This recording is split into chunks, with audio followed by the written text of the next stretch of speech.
Ассалаумағалейкум, құрметті көрермендер. Атырау мұнайлы өлке, сонымен қатар бұл қалада инфрақұрылымдық мәселелерде жеткілікті. Солардың бірі кәріз жүйесі. Қаладағы кәріз жүйесінің аздығы, сонымен қатар кейбір бөліктерінде, шағын аудандарындағы ескіргендігі, бұның барлығы үлкен экологиялық тұрғыдан немесе әлеуметтік тұрғыдан үлкен мәселеге айналып отыр. Осы подкастта Атырауда кәріз жүйесінің ахуалын, сондай-ақ оның тұрғындарға әсерін, ең бастысы бұл мәселені қалай шешеміз, осы бағытта біз подкастта талқылайтын боламыз. Бүгін бізбен бірге тақырыпты талқылап, кеңінен сараптайтын қонақтарымыз қатарында ардагер гидрогеолог Едеге Сабуров ағамыз, сондай-ақ Атырау қалалық мәслихатының депутаты Ақылбек Құлбырақов мырза, сонымен қатар сумен қамтамасыз ету және суды бұру бойынша жобалаушы Фархат Қабдырахманов. Қош келдіңіздер. Біздің спикерлеріміз өздерінің салалары бойынша нақты әрі тиянақты жауап береді деген ниеттеміз. Ақылбек мырза, өзіңізге белгілі, биыл қалалық мәслихаттың кезекті сессиясында Жұлдыз геолог шағын аудандарында жеке сектордағы кәріз желілерінің құрылысын жүргізу жобасы қолға алынған болатын. Бұл жұмыстардың жобасы мен құрылысына бірнеше миллиард теңге жұмсалатындығы айтылды. Қаланың барлық аудандарын кәріз жүйесімен қамтуға қатысты қандай жоспарлар бар? Осы жөнінде өзіңіздің ойыңызды, пікіріңізді айтсаңыз. Рахмет, қайырлы күн баршаңызға да. 30 жылда енді шешілмеген, 30 жылдың үстіндегі бір күнде шешу мүмкін емес деп ойлаймын. Бірақ та соған қарамастан мына үлкен жоба бар алдымызда. Қазіргі таңда 23 проект жасақталып жатыр қалаға. Ол тек қана проект жасалынып жатыр. Соның тек қана дайыны болғаны тек 2 кезеңі бар. Біріншісі Атырау қаласындағы Жұлдыз 1, Жұлдыз 2, соған проектісі дайын болып, енді бұйыртса бұл уже тендерге де шығып қойды, кәріз жүйесіне құбырларын тартуға. Екіншісі мына геолог. Геологты 2-ге бөліп жатыр, білесіздер. Мерасты ғана үлкен турба жүріп отырған, высоковольтный жүріп отырған жағы. Соның бер жағы, ар жағы бұйыртса енді осы айдың аяғында немесе келесі айдың бір ортасына дайын болады деген құрылыс бөлімі енді айтып еді қаласының. Енді проект ауқымды болғасын, Атырау қаласының әкімі бұны 2 бағана бөлімге бөлді. Бірінші бөлімі Атырау қаласының тұрғын үй коммуналдық шаруашылығы, бұл ЖКХ деген, екіншісі бағанағы құрылыс бөлімі. Мына құрылыс бөлімі 12 проект жасақталып жатыр. Сол бағана айтып кеткен 2-і дайын. Жұлдыз 3 жасақталынып жатыр.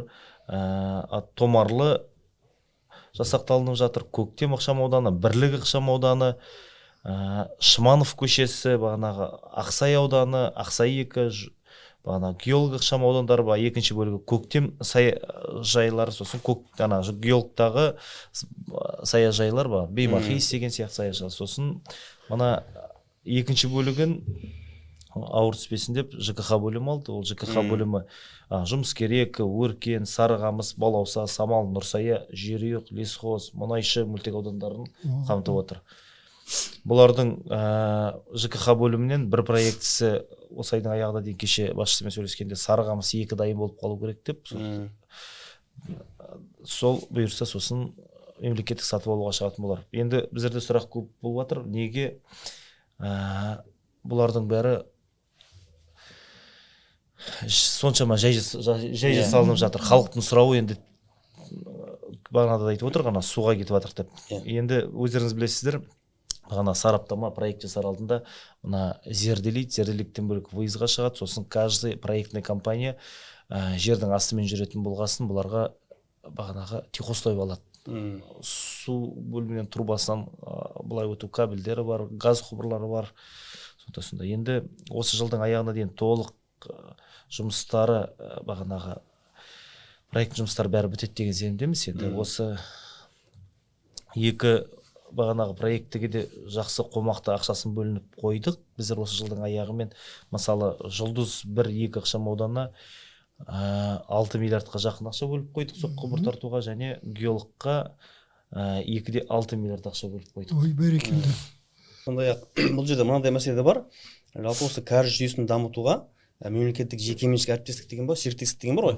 Сол арқылы дамытуға бола ма жалпы осы кәріз жүйесін? Енді мен ол кезде болған жоқпын, бұрын сол мәселе талқыланған екен, бірақ та тиімсіз деп шешті. Неге десеңіздер, мынандай ақшаны, мысалы мен кәсіпкер болатын болсам, мынандай ақшаны беріп мен бұны қайтаруым дейтін. Ол кешегі сессияда ма? Жоқ, сессияда емес, бұны бұл айтарда мемлекеттік серіктестік болғанда серіктестік пайда табу керек қой бұдан. Иә. Пайда табу керек, бұның өзінің ақшасын жұмсау керек, бағана халықтан жинаған ақшасын бағанағыдай бөліп жартысын сол алу керек. Бұл енді ондай ұсыныс ешқандай түспегесін мемлекет ең бірінші өз жасап тастау керек болып отыр. Түсінікті. Халықтың алдында. Түсінікті, рахмет жауабыңызға. Едіге аға, өзіңізге Атыраудың геологиялық және гидрогеологиялық ерекшеліктері кәріз жүйесін дамытуға қалай әсер етеді? Осы жөнінде тоқталып өтсеңіз. Мен сәл әріректен бастағым келеді. Жаңағы депутат болған бірінші сөйлеп, мына істеліп жатқан істерді айтсын дегенім. Біздерде қазір бір елдің арасында бағыт пайда болды ғой, не болса да мынау әкімшіліктерді сынау, орынсыз әңгімелер айту дегендей. Осы канализация туралы, мына соның ішінде жеке секторларға канализация туралы әңгімені 1922 жылы қазіргі облыстың әкімі Шапкеновтың аузынан естігенмін.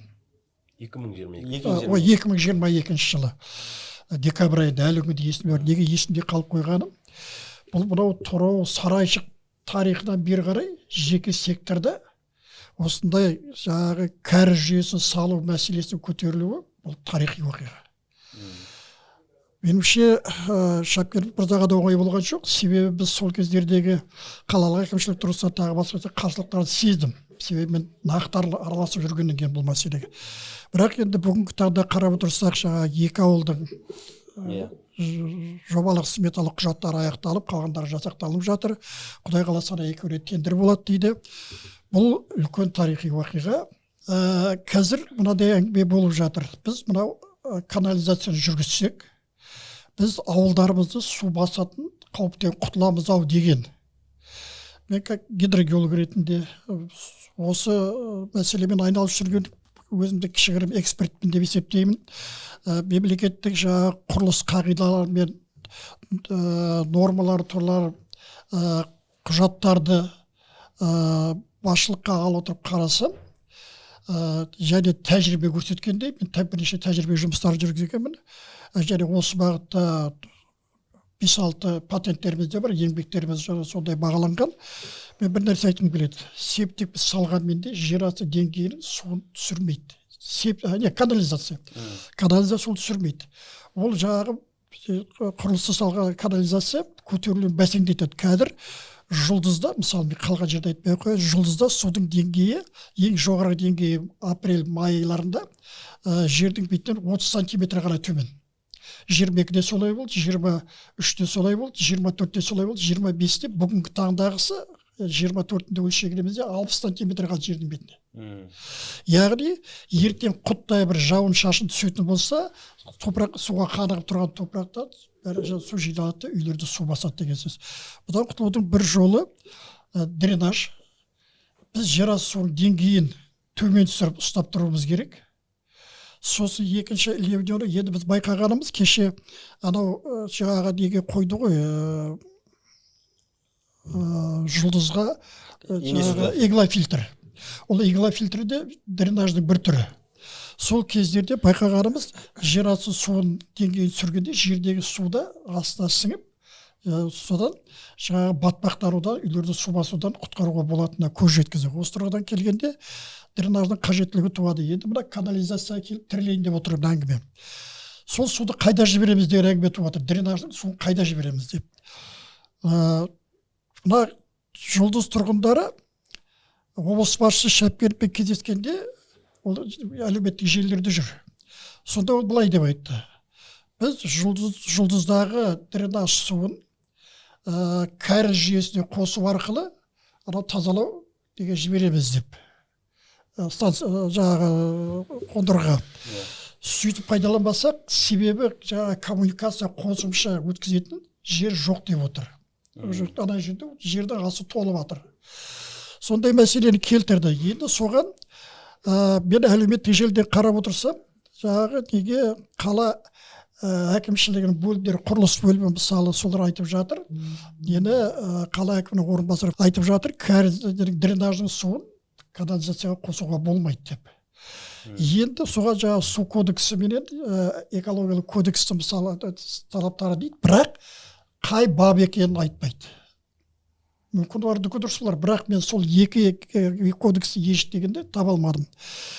Енді егер де біз жаңа жұлдызға дренаж жасап, соның суына канализацияға қосатын болсақ, ауылды су басудан құтқаратын болсақ, ол қаншаға шығады дегенде, ең көп дегенде 230 миллион теңгеге шығады. Канализацияның бағасы 1,9 миллиард. Яғни 3-4%. Енді біреулер айтып жатыр, анадан шыққан суды, канализацияны біз тазалаймыз, сосын оны алып барып заводтарға сатамыз деп. Бүгінгі таңда заводтар алып отырған жоқ ол суды.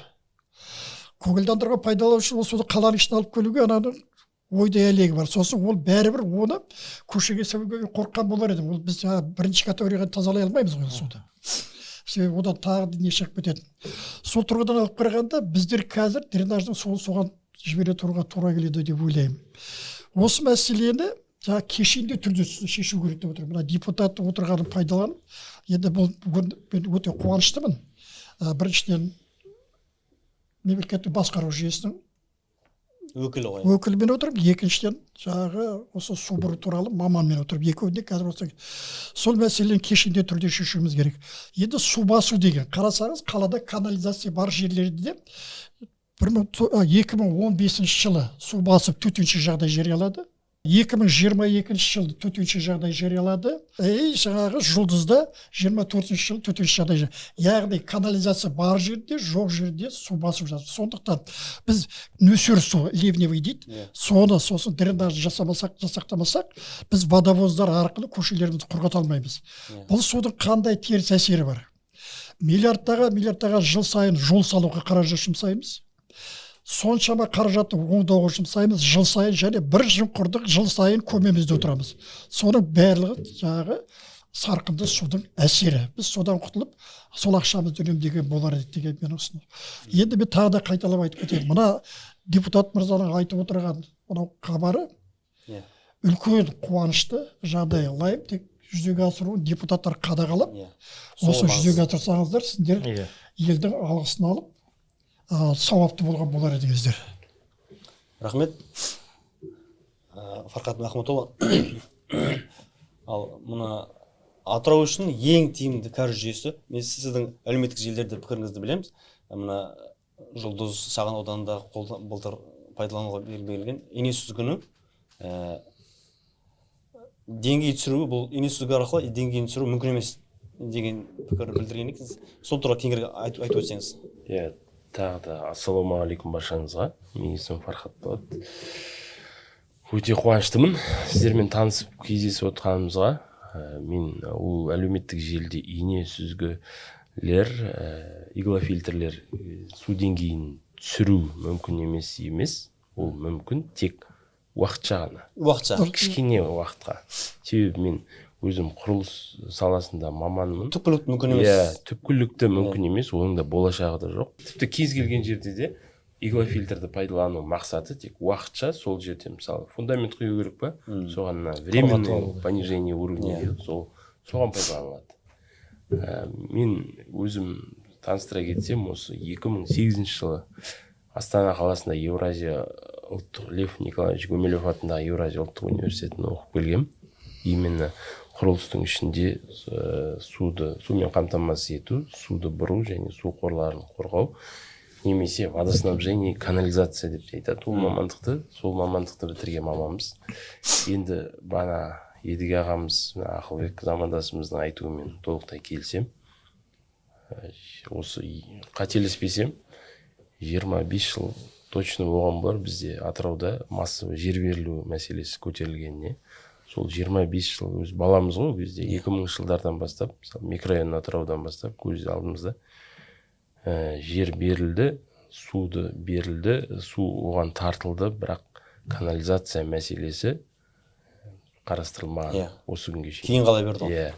Кейін қала бергені соншалықты біз бағанағы әбден уже бедствие апат болған кезде ғана біз оянып жатырмыз да.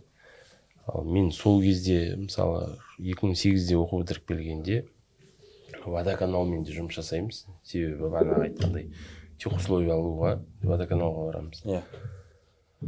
Сол кезде водоканалды енді ешкімді кінәламаймыз. Ол болған нәрсе болды, бірақ сол кезде мен ашынатыным, ренжитінім, перспектива деген нәрсені ойламайды. Сол жердегі ПТО мамандары. Неге десеңіз, біз мысалы бір жерден, мысал қалсақ 1 километр жерде точка подключения береді. Ал сол мысалы айдалада тұрған нәрсе емес, оның қасындағы да құрылымдар, здание салынған, олар әркім өзіне тартады коммуникацияны. Егер централизованный, мысалы водопровод ба, мысалы енді уже тек қана водоканалдың кінәсі деп айта алмаймын, барлығы енді общий қоғам ғой енді. Бірақ сол кезде мысалы единый сеть орнату үшін, мысалы водоснабжение, дәл солай канализация жүйесіне орнатуға енді жақсы көзқараспен қараса, біз қазіргідей апат жағдайда болмас едік деп есептеймін. Рахмет. Енді осы жерде орынды шығар деп ойлаймын. Ақылбек Нұрболатұлы, Едіге ағай, мына өздеріңіз халықпен кездесушілер, тығыз байланыстастар, шағын аудандармен байланысты, жаңа әлеуметтік желідегі парақшаларында барсыздар. Мына мәселені де ескеру керек сияқты. Мына қазір қоғамда жиі айтылады ғой, жаңа дәретхана, септегін, бұл жағынан бұл гигиеналық сауаттылыққа да байланысты сияқты. Мына тұрғындар, осындай әңгіме бар ғой, тұрғындар жаңағыдай тесіп қойған. Дәретхананың септегін тесіп қояды. Осы жөнінде сіздер жалпы бір тұрғындармен кездескен кезде айтасыздар ма? Осы жөнінде, осы жалпы несін техникалық қаншалықты дұрыс, қаншалықты бұрыс? Мен енді бұл мәселемен айтып отырмын ғой, 20 жылдан бері айналысып жатырмын деп. Жаңа сен айтып отырған тренд, септикті тесіп қояды, сондықтан елді су басып жатыр деген әңгіме. Былай қарағанда билік басында отырған жігіттердің өздерінің жауапкершілігін халыққа аударып салып, судан таза, сүттен ақ болайын деп отырған теріс ниеттері. Мынандай жағдай бар. Тіпті жаңағы сол жерде канализация болып септик болмасын делік. Барлық су канализациямен кетіп жатыр деп. Нормативті құжаттар бұл, Совет үкіметінің кезінде келе жатқан нормативті құжаттарда, қазір Қазақстанның нормативті құжаттарда бәрінде көрсетілген. Топырағы сазды, яғни су өткізгішке төмен жерлерде құрылыс салғанда, елді мекен болсын, жаңағы жол болсын, құрылыс салғанда жер астының деңгейінің көтерілуі ол табиғи заңдылық, гидрогеологиялық қауіпті құбылыс деп аталады. Септик деп жоқ деп айтайық. Я болмаса ел салыңызда адамдар тұрмасын, су кірмесін ішіне, бәрі көтеріледі. Септик, анау су 20 жылда жететін болса, ол тездетіп 15 жылда жеткізеді.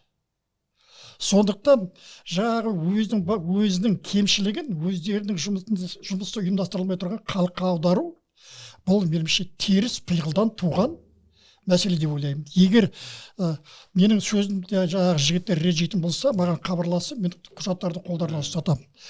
Енді алып келіп, екінші бір жағдай. Қазір 100 мыңдаған адам сондай үйлерде тұрып жатыр. Оларға кезінде, мысалы, жер бөлінгенде инженерлік геология, гидрогеологиялық зерттеулер болды. Ол бірінші жүреді, генплан жасағанда. Сол кезде жаңа мен айтып отырған топырақтың саздылығы, су ағып кететін егістіктің жоқтығы бәрі белгілі болды. Ондай жағдайда жер асты суы көтерілетін маман ретінде архитекторды, жаңа құрылыс маманды, құрылыс бөлімінде тұрғандар, соларды барлығы білу керек еді. сондықтан олар ескертіп айту керек еді, мынандай осындай жағдай болады, сондықтан канализацияны бірден салып кету керек еді. иә Дренажды бірден салып кету керек еді. Сол кездерде мына канализация 5 миллион 5,9 миллиард емес, бармағалы 1,5 миллиардқа бітіп қалған болар еді. Сосын жаңағы қысыммен істеп тұрған емес, әлгі өздігінен ағатын болып жаңағы істелген болар еді. Түсініп отырсыздар ма? Жаңағы шенеуніктерді айтамыз ғой енді, солардың сауатсыздығы, немқұрайлығы, жауапкершілігінің жоқтығы мемлекетті қанша шығынға қалдырып отыр. Енді болар болып қалды. Істелетін бірақ жұмыс. Жаңа вертикальный дренаж туралы айтып кеттім. Жұлдызға, вертикальный дренажға 2 ай жұмыс істеген үшін 252 миллион ақша төлеген. 252 миллион. Енді сол тек жұлдыздың бір бөлігіне. Енді сол жұлдыз 1 мен 2-ге дренаж жүйесін салатын болса, жаңа канализация суын ағызып, бар болғаны 230 миллион керек екен. Осыны қаланың әкімі Кейкі мырза білмей отырған жоқ қой. Мен қаншама езіп айттым. Құрылыс бөлімінің бастығы, онымен жазда кездескенде айтты, біз жан-жақтан жаңағы мамандар жинап, осыны талқылайық деп жатырмыз деп. Міне мамандар отыр ғой, осылардың не көздері көрмейді. Сондықтан мен айтқан болармын, жігіттердің құлқы жоқ деп. Түсініп отырсыз ба? Сондықтан жаңағы халық кінәлі, халық оңбаған, халық жаман деп. Халық жаман емес, соған жауапты шенеуніктер кінәлі түгелдей. Мен айтарым осы жігіттер. Осы жерде қосып жібере қояйын идеяға. Бана сіз айтып жатсыз, дренаж суын общий канализацияға қосуға бола ма деп. Канализационный стоки бөлінген кезде өзінің несіне хозбытовый, производственный және ливневый канализация болып бөлінеді. Қазіргі таңда біздің жыл сайын, мысалы, бана сіз айтқандай сарайшық, біздің хан ордасы сарайшықта болған канализацияны 21-ші ғасырда Атырауда жасай алмай отқандары, бұл жергілікті бана сіз айтып жатқандай басшылық үкіметке сын үлкен.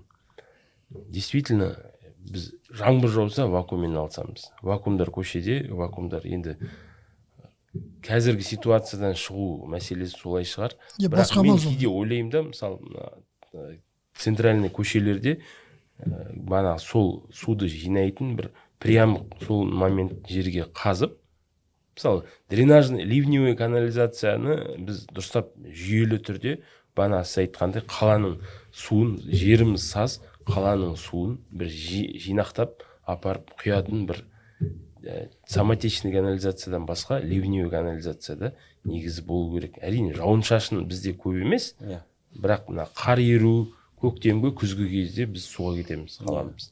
Бана сіз айтқандай 15-ші жылда болған суға кеткеніміз есімде, онда жақсы етіп тұрып майда жаңбыр жауды.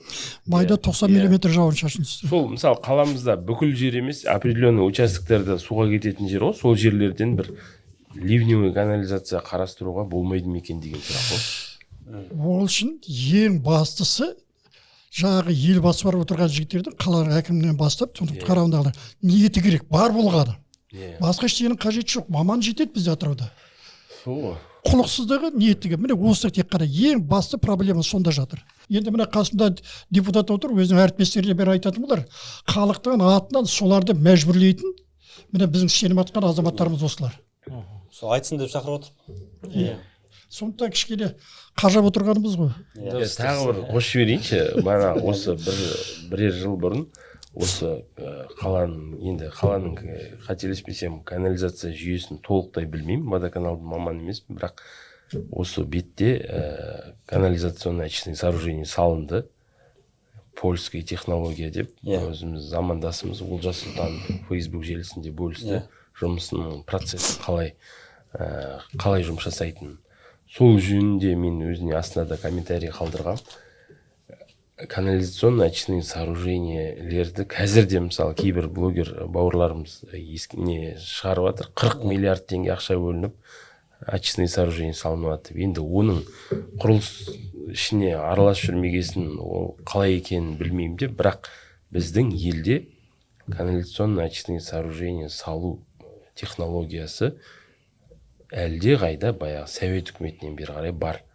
Дәл сол 80-ші жылдардан бері қарай, мысалы, мен Астанада оқыдым, сол Астанада очистный сооружениеге көрдік, практикадан көрдік қалай судың тазаланатынын. Бана сіз айтқандай канализацияның суын сол технологиямен кәдімгі қазір мына бутилированный судың деңгейінде енді әрине ешкім оны ішпейді ғой, бірақ сондай аппақ қылып тап-таза қылып, судан таза деген сөз бар қазақта, тап-таза қылып шығарып жатқанын көрдік, және оны полииспарениеге жіберіп жатқан. Сол әдіспен мысалы қазіргі таңда да қаламызға жасаса, ол жасап жатыр ғой енді Аллаға шүкір, бірақ әлде андай баяғыдан бері дамыған нәрсе ол бізде. Жаңалық ашып қажеті жоқ. Бір жылдары тіпті шетелдік инвесторлар іздеп па, бір сондай жаңалықтардан көрдім мен. Катар ма бір жақтар біздің канализация отандық инвесторларды жылда келеді. Канализацияның мәселесі бұл дейтіндер ғасырлар бойы жиналған тәжірибелер бар. Институтта оқып жатыр, мамандар жеткілікті. Тағы да қайталап айтамын, ешқандай шешілмейтін проблема жоқ. Бұл бір ғылыми жаңалық болса екен. Бұған маман проектті тендер жариялады. Проект жасаттыр. Сосын проектті талқыла, содан кейін қатысы жөнінде де тендер жариялап болды. Бізде просто креативный мышлениесі дамыған. Ол тағы да басқа айтамын, ниет пен құлықтың жоқтығы. Болды, басқа жол жоқ. Басқаны көріп отырған жоқ себебі. Ал мына өздеріңізге белгілі, енді бір тәуелсіздік жылдарында бізде жаңа айтқандай кәріз жүйелері енді жоқ қой, салынған жоқ. Ал бұрынғы кәріз жүйелерінде жалпы қателіктер бар ма? Ол былайша айтқанда кәріз жүйесі ондай қатты алып баратқан қателік или сверхъестественный технология керек етпейді. Просто мысалы централизованный канализация бар ма? Бар. Менің ойымша ешқандай қателік емес, просто изначально мысалы планирование жасалған кезде, мысалы участок берілген кезде бірден электричество мен водоснабжение жүрген жерде канализация міндетті түрде жүру керек еді. Тіпті техусловие берген кезде де мысалы қасында Едіге ағамыз айтқандай, ол жерден контролирующий орган келіп тексеріп, болмаса, мысалы бір үйден бір колодец қойып, сол бәрін бір-бірімен жалғаса, қазіргідей миллиардтар жоймас едік деп есептеймін өзім. Бір ойымды айта кетейін. Айтыңыз. Мына қалада менің естуім бойынша, дәл есебі қолымда жоқ. Бір 10-11 жерлер бар, су жиналатын. Үлкен көлшік болатын. Су жерлерге назар аударсаңыздар, соның айналасында кілең бизнес объектілер. Сауда үйлері жайрап, жаңағы аудандары өте үлкен. Енді су жерге назар аударсаңыз, жаңағы бизнес объекттер жолдан биік орналасқан топырағын төгіп. Жаңағы мысалы мен бір бизнес объект санап қарадым, 20 мыңдай шаршы метр жер бар екен. Бізде жылына 200 миллиметр жауын шашын түсетін болса, ол жаңа 200 миллиметр 200 литр деген сөз. Сара 20 мыңнан түскен жауын шашын бар, ол жерге түскеннен кейін сарқынды су болып саналады. Соның барлығын қаланың территориясына құйып жатыр жолға. Сол жерде көл болып, менің ақшама шығарып жатыр. Заң бойынша, азаматтық кодекс бойынша ешкім өзінің меншігін арқылы екінші меншікке зиян келтірмеу керек. Мен ана суды өзім жинап, өзім шығаруым керек. Жаңа жерден қарап отырсам 4000 кубометр су шығарады екен. Бір объект. 4000 кубометр үстінде. Соны менің ақшамның есебінен жаңа қаланың сыртына тасып тұр. Мінекей осы тұр, жаңағы ол неден шығып отыр? Бұл да тағы қайталап айтайын. Бұл жерде жаңағы су көлшік пайда болды ғой. Осы көлшік неден пайда болды? Бұланың көзі қайдан келіп жатыр? Деп құтта қандай жағының қасына барып, былай бір айналып жүріп өтсе, бәрі көзіне оп-оңай шешілетін мәселе. Ал оны қарағысы келмейді. Ең оңайы жаңағы вакуумдерді жауып жіберген. Енді осы тұрғыдан келгенде, мен қазір біздің беделді жігіттерге де ішінде бару деп ойлаймын. Беделді, күйлі жігіттерде мына вакуум деген меніңше бизнес болып кеткен сияқты. Оларға мына біздің қаламызды су басу, вакуумды иеленіп отырған жігіттердің, айтқанда жеп отырған наны байлығының көзі сияқты болып кеткен сияқты. Атырау қаласының ауданын алып қарасаңыздар, мыңдаған шаршы метр жер. Соған түскен жауын шашын сарап қарасаңыздар, миллиондаған текше метр су болады. жалпы олардың барлығын водовозбен шығару, жаңағы вакууммен шығару тіпті мүмкін емес. Ол водовозбен шығарып, жаңағы еңбектеніп жатырмын, ерлік көрсетіп жатырмын деген, ол жаңағы дейді мошенничество, қазақша көз байлау сияқты. Едіге аға, өзіңізге белгілі, мына біздер шетелдік инвесторлар, отандық инвесторлар да осы өздерінің жобаларын ұсынғанын білесіз ғой. Қытайлық соның ішінде. Бұның басқасы өзі бар, сосын мүмкін атын атау керек шығар. Аққамыс компаниясы бар, Аян Тұрланұлы. Солардың жобалары осы бір аяқ салды. Аян кім ғой? Темірәлиев. Мен көбімен таныспын. 2000 жылы Москвадан Вингео деген жаңағы негізгі орталық жаңағы институттың мамандарын шақырып, Атырауда жаңағы жер асты деңгейін төмендету туралы жоба жасақталды. Ол жоба өте қымбатқа шықты. Ол жобаны енді меніңше елге қызық болар деп ойлаймын. Қаланың әр жерінен шахта қазылады, тереңдігі 10 метрдей. Сосын жаңағы шахтаның 7 метрдей тереңдігінен құбырлар жібереді, дренажды құбырлар. Бұрғылап барады да, үйлердің асты мен ешқандай коммуникацияға зияны жоқ. Сосын су шахтаға құйылады, сонда сосын сұрып алып ала қалып кетеді. Бұл өте жақсы, лучевой жаңағы коммуникация ештеңе қозғамайсың. Бірақ жаңағы біздің жерімізде су өзі бір жарты метрден кейін су шығады, жаңағы шахта жасаудың өзі біршама әлек. Қытайлықтар жасады, привокзальныйға бетон құйып, технологиясы күрделеу. Бұл бір мәселе. Екінші мәселе жаңағы Қытайдан келеді, тағы басқалардан келеді деп айтады. Көкем-ау, мен бір нәрсені айтайын. Сіздер өзіміздің Қазақстандағы қолымызда жүрген мамандармен ақылдасып көрдіңдер ме? Сендер неге әулиені шеттен іздейсіңдер? Бұл нағылған масқаралық. Енді сен жақсы дренажды білмейді екенсің, әкім бәрін бірдей білуі мүмкін емес қой. Осы бірақ Қазақстанда институттар бар, жобалау институттар бар, мамандар бар, солардың бәрін жинап бір бөлмеге қамада 2 сағат қарастырып қойшы, бірімен бір дауласып шықты да, ең соңында бір келісім келіп айтады ғой, мынадай ұсыныс бар. Бұл бір жаңалық емес, түсінесіздер ме? Бұл жаңағы Американы ашайық деп отырған жоқпыз. Тіршілік қылу керек қой, басқаша айтқанда. Сондықтан жаңағы шетелдікті шақырайық. Олар үлкен ынтамен келеді. Себебі кімге ақша тапқысы келмейді. Келсін шақырайық, олар да тыңдайық.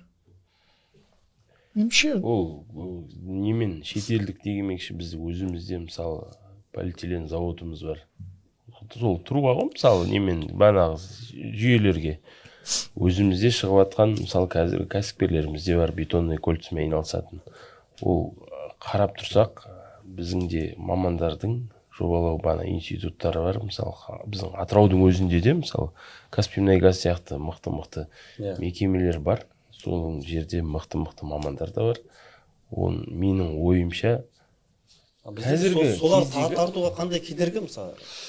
Қазіргі кедергі кез келген жаңағы дренаждың несіне жобалау сметалық құжатына тендер жарияласын. Қазақстан бәрі келеді де солай жасап береді. Дұрыс па? Әкімшілікте қажеттілігі тек қана тендер жариялау. Міне тендер жариялады, канализация жобасын жасап берді ғой, дұрыс па? Өзіміздегі шыңдау жасап берді. Алыстан келген. Тендер жарияла.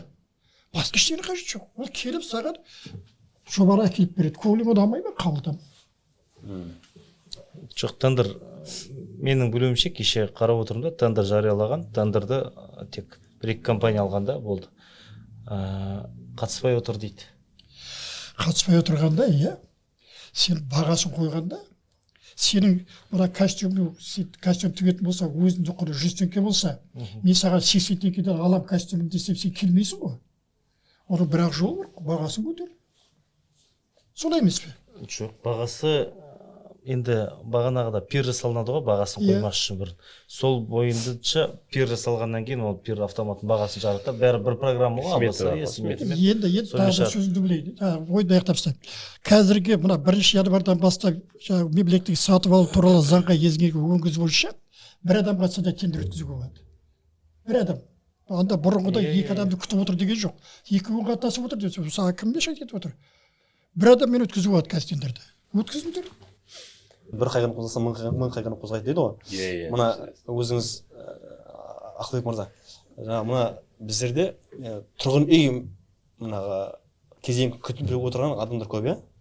Тұрғындар көп, біз облыс тұрғындары бар. Соның бірі мына Талайраң Талайраң ауылындағы жаңа салынған көп қабатты үй бар ғой. Иә. Соның бір манағы кешігуінің бір себебі осы кәріз жүйесінің жаңа салынбау қазір жүргізіліп жатыр. Осы жөнінде сізге бір қандай бір мәлімет бар ма? Осы магистраль Талғарар. Ана Иә, түсініп отырмын. Қашан бітеді бұл жөнінде бір мәселе? Енді оның жыры көп. Енді 23-те келіп сұрағанда жылдың аяғына дейін бітеді дейді, 24-те келіп сұрағанда жылдың аяғына дейін бітеді деп, жылда бітеді деп отыр. Оған енді менің нақты нем жоқ. Кәріз жүйесінде сол сияқты кәріз жүйесі де енді басында кішкентай құбырмен тартылған, содан кейін үлкенге өзгертіліп жатыр деп келді. Сол бұйыртса енді бұның бәрінің шешімі осы ғой. Қорытынды сөзді айтсаңыз болады. Қорытынды сөзімді айтайын. Мен жаңағы азаматтардың атына қатты сын пікірлерімді айтып жатырмын ғой. Мына азаматты кейде қамшылап алу да керек. Бір нәрсе айтайын, олар ешкімнің айтқанын тыңдамай жүр деп айтуға болмайды. Құлақ асып жүр, халықпен кездесіп жатыр. Жаңа өзі білетін депутат Руслан күнде сол желіде отырып жауап беріп жатыр. Жаңа ең бір тек мысал ретінде келтіріп кетейін, Талғарынан келе жатқан үлкен желі бар ғой. Соның құрылысын бастап жатқанда, мына жұлдыздағы былтыр жағдайдан кейін қанша үйлерді қосу керек екен, мыналарды жасағанда жаңа көбейетінін ескеріп, ана құрылысты тоқтатып қойып, проектті жаңағы өзгертіп, үлкен диаметрлі құбыр тартып жатыр. Сондықтан бұл да жаңағы жігіттер тыңдап отырған жоқ, құлақ аспайды деген емес. Тек сол құлақ асады, ойын жинақтайды, тек шапшаңдап қозғалу керек сияқты. Себебі заман баяғыша емес, ырғалып жырғалуды көтерілмейді. Менің айтарым, біз қанша айқайлайық, блогерлер болайық, белсенді азаматтар болайық, жұмысты атқаратын сол жігіттер. Сол жігіттерге менің тілегім бола ма, батам бола ма, кішкене қарқынды қимылдап, жігерлі қимылдап, елдің асқанын жаулық көрмей, елмен жаулықпай, елдің жаны қиналғасын айтып отырғасын, ашынғасын айтып отырған, соны дұрыс қабылдап, елі мен жері үшін кішкене мен айтқандай ширақтау қимылдағанды қалаған болар едім. Рахмет. Ақылбек мырза, қорытынды сөзіңіз айтып қойсаңыз. Жұмыс жасамай жатырған жоқ деп айта алмаймын, жұмыс жасалынып жатыр, бірақ та енді өзінің себептері бар. Басқаша құбыр салды, енді мына бір жұлдыздар қосылатын болғасын ол құбыр көтермейтін болды деген сияқты сондай. Енді уақыт көрсетеді бәрі. Рахмет. Фархат мырза, өзіңіздің қорытынды бір түйін сөзіңізді айтсаңыз. Иә, түйін сөзім. Алмас мырза, сізге рахмет. Өз ойымызбен бөлісіп, мысалы ашық алаң ретінде оймен бөлісіп жатқанымызға, енді сіздермен танысып жатқаныма да қуаныштымын. Енді қаралап бағанағы айтқандай ғой, әркімге кінә тағып, я болмаса айта бергеннен одан нәтиже болмайды ешқашан. Енді алға қарай ұмтылып, жақсы жетістіктерге жетуге тілектеспін бәрімізге де. Енді сіздерге де сол жақсылап контроль қалып, сапасын тексеру жөнінде жақсы атқарсақ, енді әрине бірге атқарамыз. Бірінші очередь ол халықтың жағдайы ғой. Тұрғын үй, мысалы бағана айтып жатқандай, әркім өз үйіне иелік болғанмен, мысалы жер асты комплексін суға кетіп жатса, ол ештеңе істей алмайды, ол уже әркімнің шаруасы емес, ол уже. Ендеше құрметті көрермендер, бүгінгі подкастта спикерлер өздерінің осы кәріз жүйесіндегі мәселелерді шешу жолдарын бізге айтты. Ендеше жергілікті атқарушы орган өкілдері осы мәселенің ары қарай жүзеге асуына тиімді, тиісті шараларын алады деген сенімдеміз. Құрметті спикерлер, сіздерге көп рахмет. Жұмыстарыңыз алға баса берсін. Рахмет сізге де.